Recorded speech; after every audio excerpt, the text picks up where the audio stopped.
J'évoque à travers cette vidéo la sourate de la vache, qui est la première et principale sourate avec 286 versets.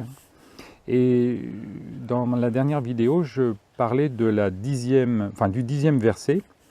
Et le 10e verset qui dit « Il y a dans leur cœur une maladie, entre parenthèses de doute et d'hypocrisie, et Allah laisse croître leur maladie. Ils auront un châtiment douloureux pour avoir menti. » Ils auront un châtiment douloureux pour avoir menti. Alors, donc en fait, j'ai compté le nombre de fois où le mot châtiment est utilisé dans le Coran, et de 380 et quelques récurrences, quoi, en fait. Donc la notion de châtiment est très souvent utilisée. Et on peut voir que depuis les 10 premiers versets de cette sourate, et ainsi que de nombreux versets en suivant, on parle d'abord des infidèles, on parle essentiellement de leurs problèmes, de leur absence de foi, enfin, etc. Mais très rarement de choses positives, quoi. Le Coran part sur du négatif, sur de la critique. Donc on ne peut pas m'en vouloir, moi aussi, de faire une analyse critique, puisque le Coran est lui-même extrêmement critique. Et je dirais même que dans ce 10e verset, Allah laisse croître leur maladie, en parlant du fait que les infidèles ne seraient pas croyants. Je pourrais dire que ce n'est pas très gentil de la part d'Allah, puisqu'en fait, s'il considère que le fait de ne pas être croyant est une maladie, et qu'il a tous les pouvoirs, il devrait même être en capacité de guérir cette maladie. Et non, pire que ça, c'est qu'il la laisse croître. Bon, je ne sais pas ce que vous en pensez, j'aimerais avoir justement l'avis même de musulmans croyants, mais le fait que de ce 10e verset annonce qu'Allah développe et soit, disons, enclin à développer une maladie, ça me semble quand même assez négatif. Alors, 11e verset, « Et quand on leur dit « Ne semez pas la corruption sur la terre », ils disent « Au contraire, nous ne sommes que des réformateurs. » Bien, cette notion de corruption, elle a beaucoup d'importance, et sa définition est aussi nécessaire. Enfin, il est nécessaire en fait de la préciser. Une corruption, ça signifie briser complètement, détériorer physiquement ou moralement. Bon, pour simplifier, au lieu d'utiliser le mot corruption, on pourrait remplacer par le mot nuisance, par exemple. Et cette notion, elle est quand même importante, parce que Allah considère que tous ceux qui sont infidèles et qui prêchent le fait que le Coran ne soit pas une bonne parole, que l'islam ne soit pas une bonne religion, Allah considère que ce sont des corrupteurs, qu'ils développent la corruption sur terre. Et il se trouve que beaucoup de musulmans, lorsqu'il y a un attentat, lorsqu'il y a une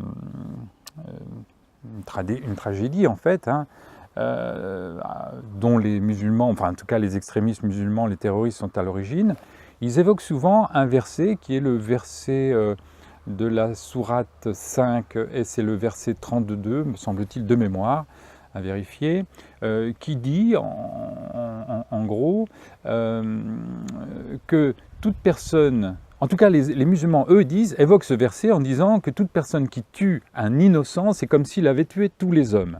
Bon, c'est quelque chose que l'on entend très régulièrement, et en fait c'est faux. Le verset ne dit pas tout à fait ça, il dit justement, il ne parle pas d'innocents, il dit que ceux qui ont tué, qui sont coupables d'un meurtre, plus exactement, voilà, c'est ça, qui sont coupables d'un meurtre, je vais mettre en référence le verset très précis, et ceux qui sont coupables d'un meurtre ou d'une corruption, c'est comme s'ils avaient tué toute l'humanité ou tous les hommes. Bon. Et là, le mot corruption a son importance, c'est-à-dire qu'en fait, Allah ne condamne pas ceux qui seraient éventuellement coupables d'un meurtre, mais ceux qui éventuellement aussi seraient coupables de corruption. Autrement dit, pour revenir à ce 11e verset, qui dit « Ne semez pas la corruption sur terre ». Et ce qui est étonnant, c'est que le verset suivant, donc toujours sourate 5, mais verset cette fois 33, le verset suivant dit, donc je le dis encore une fois de mémoire, je vais le mettre en incrustation dans la vidéo, dit que ceux qui sont donc coupables de corruption doivent être soit exécutés, soit tués, soit leurs mains et leurs jambes coupées, enfin leurs mains et la jambe opposée soient coupées, enfin des atrocités terribles. Donc cette notion de corruption, vous le voyez, elle a énormément d'importance aux yeux d'Allah et des musulmans, et c'est assez violent la ferveur que met Allah pour lutter contre ces infidèles. Alors 12e verset. Certes, ce sont eux les véritables corrupteurs, on y revient, hein, certes, ce sont eux les véritables corrupteurs, mais ils ne s'en rendent pas compte. Alors, l'inconscience est une forme d'innocence, hein, on le sait. Donc, si on ne s'en rend pas compte, pourquoi condamner les infidèles? Pourquoi condamner quelqu'un, une personne qui serait coupable même d'un meurtre, en tout cas d'une faute, si cette personne n'en a pas la conscience, hein. C'est pour ça d'ailleurs que dans les pays, entre guillemets, civilisés, démocrates et en général européens, lorsqu'une personne n'a pas toute sa tête, on la place dans un centre psychiatrique, on la place dans un hôpital qui prend en charge, qui prend en compte sa déficience mentale, mais en aucun cas on va la condamner pour ses actes, quoi, en fait, hein. Donc c'est un petit peu, on pourrait faire un autre parallèle, il y a des religions aujourd'hui qui sont dans le respect à outrance, entre guillemets, du droit des animaux, et on peut le comprendre, bien entendu, hein, et dans le fait de protéger la vie des animaux. Bon. Le problème, c'est qu'en fait, aujourd'hui, chaque fois que l'on marche, chaque fois que l'on se déplace dans un champ, enfin n'importe où, on est amené, malheureusement, contre notre gré, contre notre volonté, on est amené parfois à écraser une fourmi. Bon, alors bien entendu, la fourmi a-t-elle autant d'importance qu'une vache ou qu'un singe? On peut se poser la question, mais elle a elle aussi une vie. Bon, donc si on n'est pas conscient en fait de faire la mort, en particulier par exemple pour le cas d'une fourmi qu'on tuerait inconsciemment, bon, est-ce qu'on est véritablement coupable? Pas forcément, enfin en tout cas je ne le pense pas. Donc si on ne se rend pas compte que l'on est en situation de corruption, on ne doit pas être coupable pour autant. Donc là, en l'occurrence, quand Allah traite les infidèles de corrupteurs alors qu'ils ne s'en rendent pas compte, il y a une incapacité, ou disons une incohérence dans ce verset. De la même façon, aujourd'hui, on est 7 milliards sur la planète. Les experts démographes prévoient qu'on soit environ 10 milliards en 2050. On a passé cette année, en 2017, le 2 août, le seuil, ce qu'on appelle l'overshoot day, hein, le jour du dépassement, qui marquait le fait que nous avions consommé toutes les productions de la planète. Et donc ce seuil de dépassement que nous avons réalisé, pour la très grande majorité des habitants de la planète, ils n'en ont aucune conscience, hein. Donc est-ce qu'ils sont coupables de ce gaspillage, enfin de cette forme de destruction de la planète? Je n'en suis pas sûr. Pour autant, s'ils n'en sont pas conscients, ils n'en sont pas coupables. Alors c'est à nous, effectivement, de les informer, en tout cas ceux qui ont conscience de ces problèmes-là, c'est à nous de les informer, mais pour autant, pas forcément de les condamner. Alors par contre, si effectivement, peut-être quelqu'un crée une nuisance, crée de la pollution en étant conscient qu'il le fait, et en étant conscient qu'il est en train de détruire la planète, bon là peut-être qu'il y a une forme de réaction que l'on doit avoir, et peut-être entre guillemets de punition, ou en tout cas de restriction qui doit se faire, quoi, en fait, hein.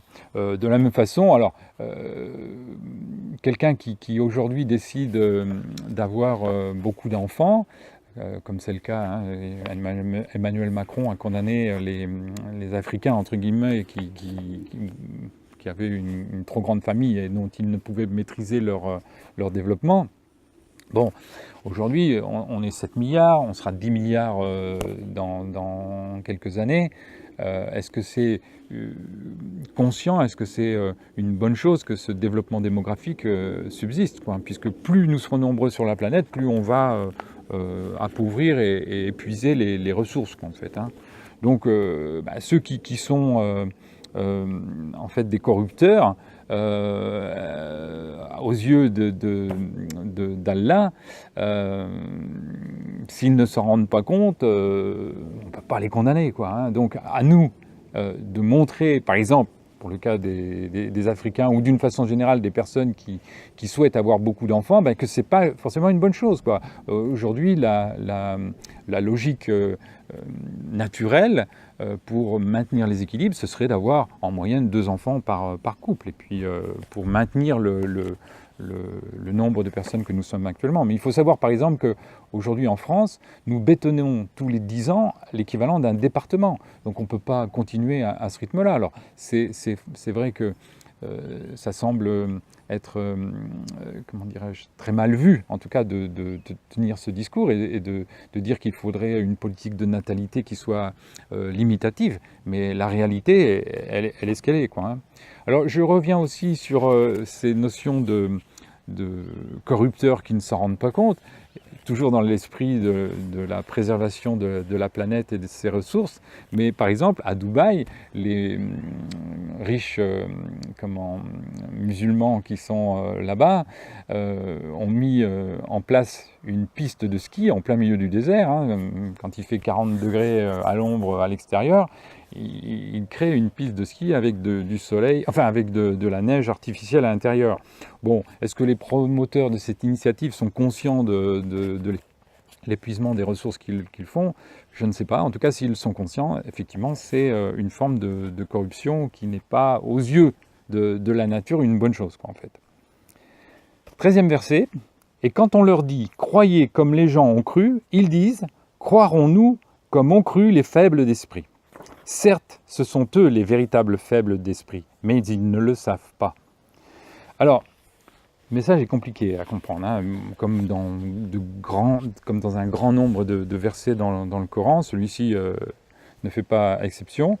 On a du mal à le comprendre. Bon, ce que l'on peut retenir, ce que je retiens moi en fait, c'est que Allah qualifie les personnes qui sont infidèles, hein, on est le 13e verset, ça fait 13 versets pratiquement que c'est une critique déferlante sur les infidèles. Mais bon, et là, cette fois, dans ce verset, il considère les infidèles comme des faibles d'esprit. Bon, est-ce que quand on est faible d'esprit, c'est un petit peu comme quand on est faible de corps, quoi. Une personne handicapée, est-ce qu'on doit la condamner? Est-ce qu'on doit l'écarter? Non, il faut qu'on l'aide à peut-être dans ses difficultés, qu'on l'aide à changer, à améliorer son comportement pour les personnes qui peut-être n'ont pas le comportement exemplaire qu'elles devraient avoir. Bon, et là, on attendrait d'Allah, on attendrait du Coran, surtout dans ces premiers versets, d'avoir des messages positifs, d'avoir des messages constructifs qui permettent d'améliorer la foi, qui permettent d'améliorer la morale, en fait. Et là, on a le sentiment qu'Allah n'est pas du tout compatissant, il n'est pas indulgent, il n'est pas du tout compréhensif, et certainement pas miséricordieux. Je vous rappelle que les tout premiers versets, enfin, le tout premier verset de la toute première sourate, qui est une introduction, parle à plusieurs reprises et qualifie Allah comme étant miséricordieux. Bon, on peut douter aujourd'hui de cette situation. Alors j'aime bien, enfin de cette qualité plus exactement. Alors il y a une citation de Coluche, enfin elle est attribuée à Coluche, mais peut-être qu'elle n'est pas que de lui en fait, hein, qui dit l'intelligence chez l'homme, quoi qu'il en soit pourvu, c'est qu'il a toujours l'impression d'en avoir assez, vu que c'est avec ça qu'il juge. Bien, ça reprend un petit peu l'idée que de ce verset qui parle des faibles d'esprit et qui condamne les faibles d'esprit.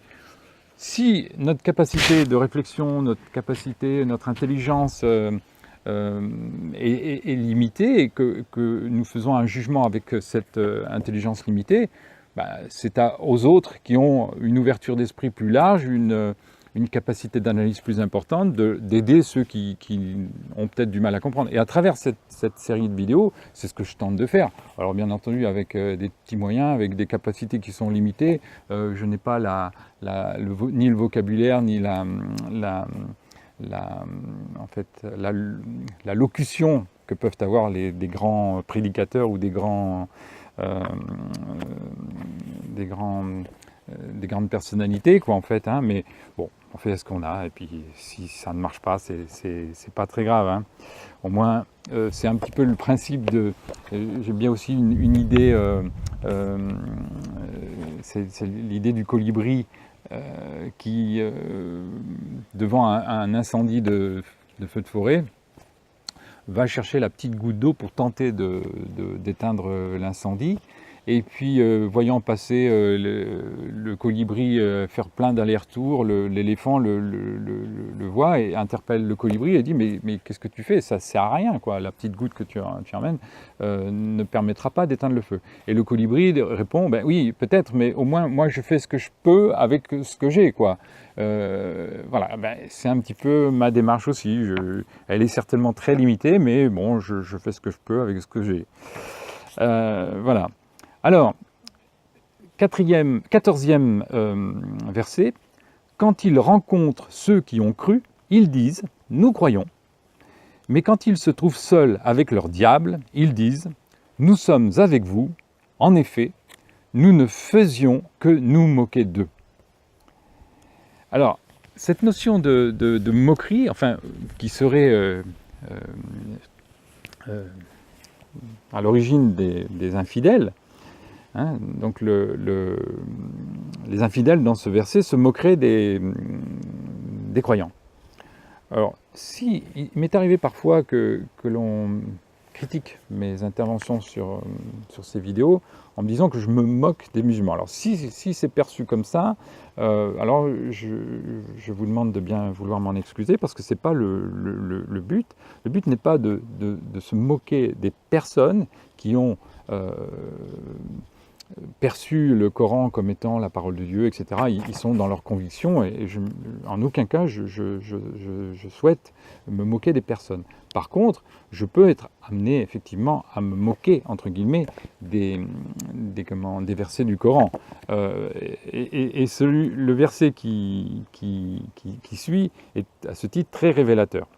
Puisque, et c'est le 15e verset, c'est Allah qui se moque d'eux et les endurcira dans leur révolte et prolongera sans fin leur égarement. Alors, on revient à la fois sur la notion de se moquer du verset précédent, et là c'est en fait non pas les infidèles qui se moquent des fidèles, mais c'est carrément Allah qui se moque des infidèles. Donc,